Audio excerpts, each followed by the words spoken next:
Vatete, ini ndakabata mushonga kuti ndiite mari. Ndakarombera salon ende munhu aifanira kufa ndimai vangu nekuti mai vangu havanambobvera vandiratidza rudo kubva ndiri mudiki. Amai vangu vakanga vari munhu ane favoritism. Kumba kwedu tiri 6 asi out of these 6 children ini ndainyanya kuvengewa. Handizivi kuti sei vakanga vachindivenga. Vaindirova vachindiruvira mhosva dzisipo, vaindisharudza. Chero kusvika pandakachata havana kana kumbofara. Munhu anonyanya kundida ndibaba vangu asi mai vangu havana kumbobvera varatidza interest muupenyu hwangu. Pandakaroorwa takabva tamuvhira kuno kuSouth Africa. Pari zvino ndakavhura masaloni akawanda musure mekunge ndaromba, asi pandakauya kuSouth Africa ndakasvika ndikashanda mune imwe salon yemugananini. Ndaiti chero ndikatumira grocery amai vangu vaisabata cellphone yavo kuti vanditi maita basa. Munhu aitotenda ndibaba vangu. Pose pandaivatengera chero hembe vaitodzisvora voudza masiblings kuti honewo mashura ndatengerwa.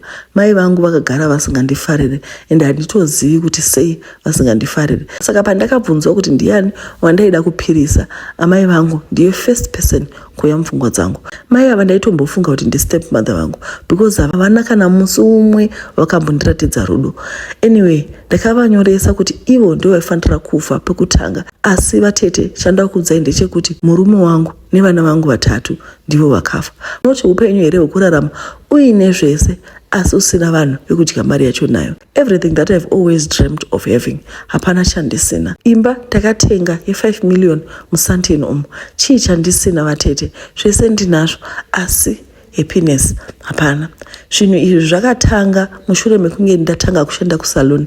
Ndakanga ndiri munhu uya airuka zvembiri. Ndakatanga kuruka kuma 1990s tiri kuZimbabwe uko, zvekuti pandakazouya kuno ndakasvika ndikatobva ndaita the expect. Munoziva munhu wekuti chero vanhu vakapinda musaloni vachida kurukwa style vaitomirira inini. Ndakanga ndichigona sekana iri iya inonzi reza cut, aiwa ndaiileya nekuti ndaiita zvekuirukira kumasure kudai ndichiita maleya, ndozouya nereza yangu ndichitaka kucheka ndichekerera kudai. Munhu usaiti kana achibuda musaloni arukwa zvaimwisa mvura ende vainodana makastoma. Asi chandoda kuziva ndechekuti ndaipiwa 30% pamari yandenge ndapinza musaloni. Zvinhu zvairwadza kuti 30% ndo yoga ndaipiwa. Ndakashanda kwe2 years asi ndichinyatsona kuti murungu every month ndaimupinzira more than 15 or 20,000 rand, asi mari yandaipiwa yaive iri shoma. Ndakaona kuti munhu wekugana wandaishandira aindisveta ropa. Simba rangu rose raiperera pari. Aishanda musaloni the entire week. Weekends ndo pamunenge muri busy, asi ukazoda kuona kuti ndaingopiwa 3,000 rand chete pa 10,000. Mazuva angu paakavhurika ndo pandakaona kuti mari yakanga iri shoma. Indakanga ndiri munhu ane chipo, munhu anogona bata basa rake nemazvo, asi munhu akanga achindishandisa. Ndakazotaura nevasikana vandaishanda navo musaloni ndikavaudza kuti inini chishuwo changu kuti ndivhure saloni yangu ndizvishandire ndega. At this time ndaitoda mari yedeposit nemari yekutenga mahepiece nekugadzirisa mashelf nemamira. Mari yacho yakanga yakawanda uye zvindakanga ndisina. Murume wangu was a very nice husband. Akanga ari munhu ari supportive, munhu ane rudo. Vatete, ndikatanga kutaura nyaya yemurume wangu ndinorwadziwa because i wrong turn chayo. Handinambofungira kuti sezvo ndainge ndanyoresa mai vangu pakuromba uku, murume wangu ndiye achafa panzvimbo pawo. Ndakazoudza vasikana vekugana kuti ini ndakanga ndichida saloni. Ivo vakanditi zvinhu zvakanga zviri easy, asi ndakamubvunza kuti saka ini mari yacho ndaizoiwanepi. Akabva angonditi problem ndeyekuti unotya. Kazhinji kacho tarisa bhosa pavanosvika makuseni vanouya nechimwe chigubhu chinenge chine mvura vosvika vopukuta makaunti. Iwe unofunga kuti ndechei mushonga uyu, uyezve sei mustreet munomu saloni yedu iriyo yoga inozara. Pane zvavakaita. Indakabva ndabvunza kuti zvii zvavakaita. Akandiudza kuti pane n'anga iri kugana. Kana ndakanga ndisingatyi aizoenda neni. N'anga iyoyo aizondipa mushonga wekuti ndidiwe nevanhu. Mushonga wekuti vanhu vose panonditarisa vanonzwa kundida uyezve unenge uchidana makastoma akawanda. Ndakabva ndashowa interest ndokubva ndiudza kuti taifanira kutsvaka mari yeflight yekuti tiende kuGhana taizonona n'anga iyi. N'anga iyi ndiyo yaizondibatsira. Ndakashanda kwemwedzi 3 ndichisungirira mari yangu yeflight ndokubva yakwana. Iyewo pa this time akanga achida kutoendawo kunoona maparents ake because akanga agarisa asati aenda kumba. Takazokwira ndege yedu ndokubva taenda kuGhana. Tasvika kuGhana kweya zvandakaona zvakandityisa. Takaburuka muAccra, takasvika tikagashirwa zvakanaka, tikabikirwa chikafu, tikapuwa mvura yekugeza, tikarara. Ava mangwana ndopaakazondiudza kuti taifanira kuzotsvaka kune imwe nzvimbo kuna sekuru ava, asi gwendo uku kwaitora about 5 hours. Taifanira kufunga kubata jongwe muromo the following day toenda kunoona sekuru ava. Izvi zvinhu zvakandipa excitement because ndaida kuona kuti chii chaizoitika muupenyu hwangu. I was so happy kuti upenyu hwangu wakanga uchazotora a different turn. Vose vaya vainditarisira pasi, munongozivawo mafamilies tine system yekutarisana pasi. Vose vainditarisira pasi semunhu aishanda musalon. Oh, by the way, anakuudzai kuti masiblings angu mamwe wacho malawyer, mamwe wacho madoctor, asi inini amai vangu havanambobvira vandifarira. Pandakasvika time yekuti ndiende kuuniversity, ndatobudawo ne10 points. Amai vangu vakabva vangonditi ndaisaenda kuuniversity.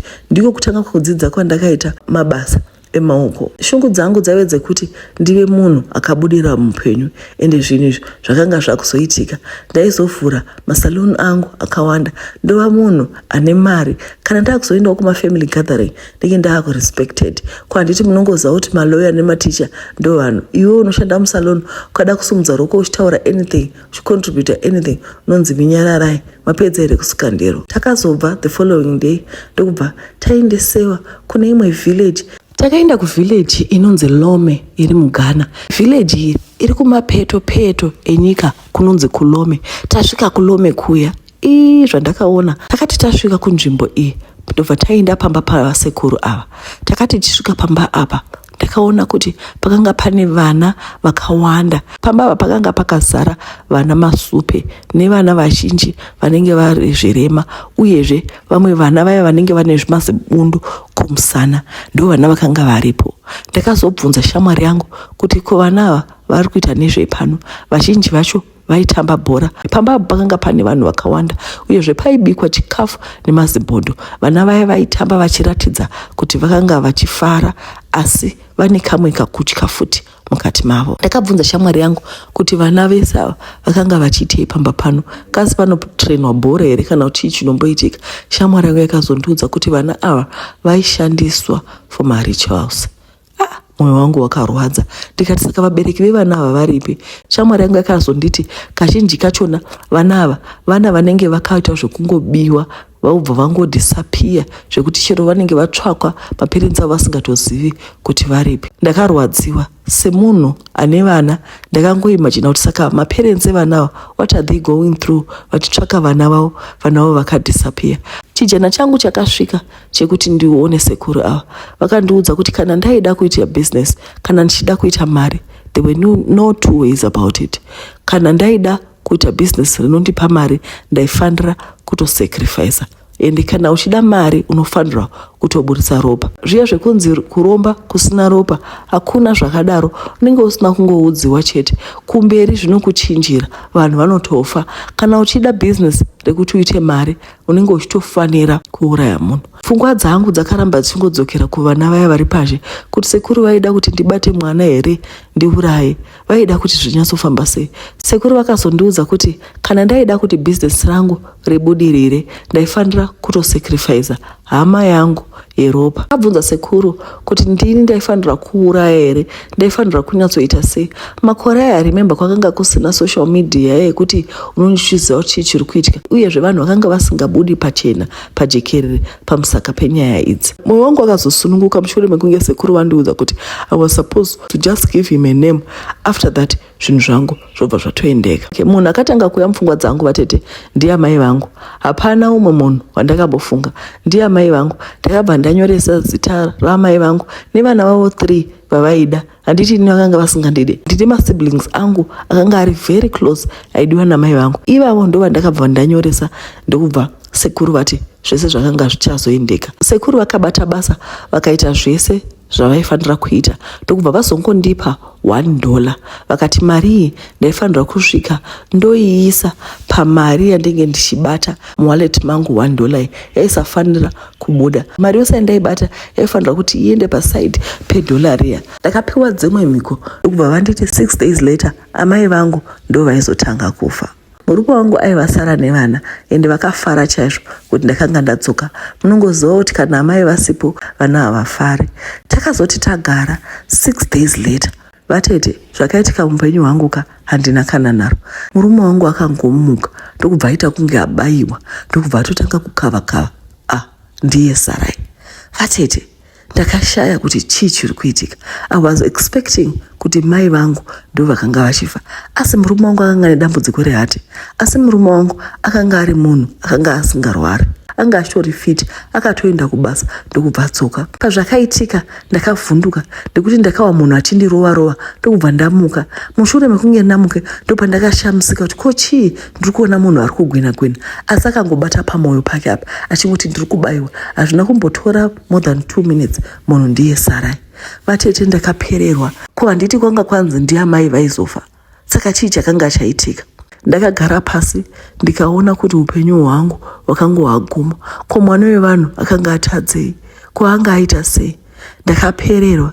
Asi n'anga yaya yakanga isina kunzwisisa kuti ndakanga ndati mai vangu, asi ndakanga ndanyatsonyora zita ramai vangu. Saka sei murume wangu anga afa? Maybe yakanga iri nguva yaMwari, maybe amai vangu vaizofawo that same day. Asi inini patime ndairwadziwa nekuti ndakanga ndichibva ku a loveless home. Murume he meant everything to me. Akandiratidza rudo kubva kudhara, akanga ari munhu ari supportive. Ndakarwadziwa, mwoyo wangu wakatsemuka, ndakachema, ndobva manesi andibata. Ndakazonyatsobvuma chokwadi ndakuona murume wangu achienda kunosiyiwa kumochari. Kubva ipapo ndakabva ndatanga kuita mari yose yandaiisa iya yamupesi mangu makanga mune $1. Mari yakatanga kuwanda ende yaita zviya zvekusimira zvokuti unogona kusiya mupesi mune 2,000 rand, paunozotarisa kudai uona yatova 5,000, manguva anogona kutoona yatova 10,000. Mari yacho yosingambozivi kuti iri kubvepi, uyezve mabank notes acho akanga ari manyuwani. Pakuda kuzvinyaradza pamafiro emurume wangu, ndabva hangu ndatanga kuendera mberi nemasaloni angu aya. Ko ndaizodi vana vaifanira kurarama, ende the thing was ndaifanira kuti ndiite mari yakawanda ndikakwanisa kuti makastoma angu tireze kana 10,000 pavhiki. Mari yaizomultiply by 4 kana by 5, mari yobva yawanda. Upenyu hwakaendera mberi, business rangu rikatanga kukura. Ndakavhura saloni musame town mandaishanda imomuya. Makastoma aiuya musaloni maizara, handisati ndamboona zvakadaro. Vanhu vaita kugara pamasofa, asi chaindishamisa ndechekuti masaloni mamwe anga ari paside pedu aigona kuita customer 1 the rest of the day, kana kutoshaya customer chaiko. Makore akaendera mberi vatete, ndikakwanisa kuaccumulata zvese zvandaida. Ndakatenga imba kuSandton yandainchitaura iya. Vana vangu ndikati vapinza pachikoro panonzi paSt Stithians, pachikoro chinodhura chaizvo, kuitira kuti vawane upenyu huri nani, sezvo ini ndakanga ndakadhinaiwa chikoro nevabereki vangu. Vatete, kutaura kwandiri kuita iko zvino, vana vose vari 3 vakafa. Vaifa every same time pakafa baba vavo. Masiblings angu aya andakanyoresa, hapana kana umwe akashaya. Iye zvino ndinogara ndiri 1. Chandisingazivi ndechekuti mushure mekunge vana vangu 3 nemurume vafa, achatevera ndiani? Pamwe ndini, pamwe ndiani? Nekuti ndainge ndanyoresa family yangu ndingori ne2 years. Ina hangu handina nyoka, asi ropa revanhu ava rinondishungurudza. Handina zororo, ndinoti kurwadziwa nekufirwa nemurume wangu, ndoti kurwadziwa nekufirwa nevana. Vana ava they meant the world to me. Upenyu hwachona manje ndichaudii, mari yachona ndichaidii kana pasina vanhu vekudya nayo. Masiblings angu I'm not even close to them, nekuti amai vangu vakagara vaisa ruvengo pakati pedu. Vatete, izvezvi ndinorarama upenyu huri miserable. I am not happy. There is no hope for tomorrow. Maybe the next person to die is me.